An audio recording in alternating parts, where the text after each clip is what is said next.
Hello বন্ধুরা, সবাই কেমন আছো? আশা করি সবাই খুব ভালো আছো। পুজোর মাত্র আর কয়েকটা দিন বাকি আছে। যার যার কাজ শেষে করছে, সবাই কাজে ব্যস্ত আছে।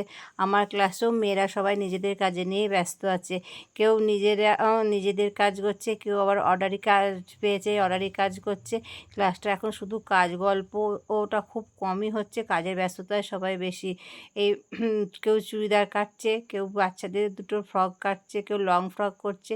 এই সাদা রঙের হাকোবাটা দিয়ে এই ছোট্ট বাচ্চার একটা ফ্রক তৈরি করা হচ্ছে। এইটা ব্লাউজ কেটেছে, নিজেই হাতে তৈরি করছে। খুব আনন্দ, আমারও খুব ভালো লাগছে দেখে যে ও সুন্দর করে একটা ব্লাউজ তৈরি করেছে। এইভাবে এটাও একটা ব্লাউজ। এইভাবে ক্লাসটা চলছে। আজকে তো শুক্রবার, জানোই শুক্রবারে আমার 3টে ক্লাস থাকে। সকালে একটা থাকে, বিকেলে একটা থাকে, আবার রাত্রে থাকে।